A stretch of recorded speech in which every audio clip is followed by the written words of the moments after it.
ലോക്സഭാ തെരഞ്ഞെടുപ്പിലെ കനത്ത തോൽവിയും മണ്ഡലാടിസ്ഥാനത്തിൽ CPM പരിശോധന തുടങ്ങി. കേഡർ വോട്ടുകൾ ചോർന്നു എന്ന് സെക്രട്ടേറിയറ്റ് വിലയിരുത്തൽ. പാർട്ടി വോട്ടുകളുടെ ചോർച്ച തോൽവിയുടെ ആഘാതം കൂട്ടിയെന്ന് സെക്രട്ടേറിയറ്റിൽ അഭിപ്രായമുയർന്നു. സംസ്ഥാന സെക്രട്ടേറിയറ്റ് യോഗം ഇന്നും തുടരുകയാണ്. അഖിൽ പാലോട്ടുമട വിവരങ്ങളുമായി ചേരുകയാണ്. അഖിൽ, ഈ തെറ്റുകൾ തിരുത്തുന്നുണ്ടോ എന്നുള്ളത് മറ്റൊരു വശത്ത് പുരോഗമിക്കുകയാണ്. പക്ഷേ എങ്കിലും ഏത് തരത്തിലാണ് CPM ഈ തോൽവിയെ വിലയിരുത്തുന്നത്?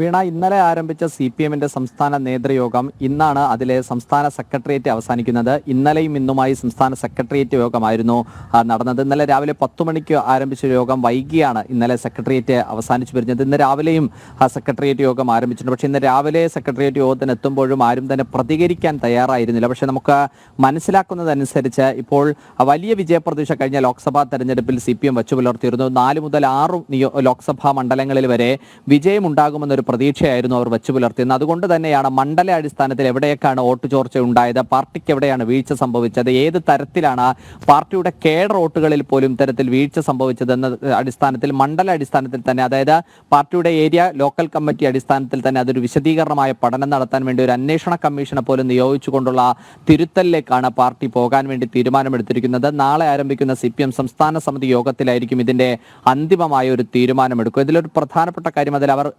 ചൂണ്ടിക്കാട്ടുന്നത് സിറ്റിംഗ് സീറ്റായിരുന്ന ആലപ്പുഴയിൽ പരാജയപ്പെട്ടതും അതുപോലെ തന്നെ കിട്ടുമെന്ന് അവർ പ്രതീക്ഷിച്ചിരുന്ന ആറ്റിങ്ങലും കണ്ണൂരും ഒക്കെ തന്നെ വലിയ തിരിച്ചടി നേരിടേണ്ടി വന്നതുമൊക്കെയാണ് അവർ വലിയ സംഘടനാപരമായ പ്രശ്നങ്ങൾ നേരിടുന്നുണ്ട് എന്ന് അവർ മനസ്സിലാക്കുന്നത്. കാരണം ആലപ്പുഴയിലെ ശക്തി കേന്ദ്രങ്ങളിൽ വോട്ട് ചോരുന്നു, കണ്ണൂരിലെ ശക്തി കേന്ദ്രങ്ങളിൽ വോട്ട് ചോർന്നു, പാലക്കാട് മേഖലകളിൽ വോട്ട് ചോർന്നു. അപ്പോൾ പല മേഖലകളിലും ഉണ്ടായ ഈ വോട്ട് ചോർച്ച അത് കേഡർ സ്വഭാവമുള്ള പാർട്ടിയുടെ കേഡർ വോട്ട് പോലുമാണ് ഇങ്ങനെ ചോർന്നു പോയത് എന്ന വിമർശനത്തിൽ തന്നെയാണ്, അല്ലെങ്കിൽ ആ തരത്തിലൊരു വിലയിരുത്തലിലേക്കാണ് ഇപ്പോൾ CPM സെക്രട്ടേറിയറ്റ് നീങ്ങിയിരിക്കുന്നത് എന്നതാണ് നമുക്ക് മനസ്സിലാക്കാൻ സാധിക്കുന്നത്. അതോടൊപ്പം തന്നെ സർക്കാർ കുറച്ചുകൂടി കാര്യക്ഷമമായി പ്രവർത്തിക്കണമെന്ന ഒരാവശ്യവും CPM സംസ്ഥാന സെക്രട്ടേറിയറ്റിൽ ഉയരുന്നുണ്ട്. കാരണം ആദ്യഘട്ടങ്ങളിലൊക്കെ തന്നെ CPM മുതിർന്ന നേതാക്കളെ ഒഴിവാക്കി യുവ മുഖങ്ങൾ എന്ന നിലയ്ക്കൊക്കെ തന്നെ മന്ത്രിസഭ പുനഃസംഘടിപ്പിച്ചെങ്കിലും ആ മന്ത്രിസഭയ്ക്കൊന്നും കാര്യമായി തന്നെ ജനങ്ങൾക്കിടയിൽ സ്വാധീനം ചെലുത്താൻ സാധിച്ചിട്ടില്ല എന്നൊരു വിലയിരുത്തലാണ് ഇപ്പോൾ പാർട്ടിയിൽ ഉയർന്നു വരുന്നത്. കഴിഞ്ഞ ദിവസങ്ങളിലെ മുതിർന്ന നേതാക്കളടക്കം ആ തരത്തിലുള്ള ഒരു പരാമർശം നടത്തിയിരുന്നു. എന്തായാലും നാളെ ചേരുന്ന CPM സംസ്ഥാന സമിതി യോഗത്തോടുകൂടി, അല്ലെങ്കിൽ നാളെ ആരംഭിക്കുന്ന 3 ദിവസം നീണ്ടു നിൽക്കുന്ന CPM സംസ്ഥാന സമിതി യോഗത്തോടെ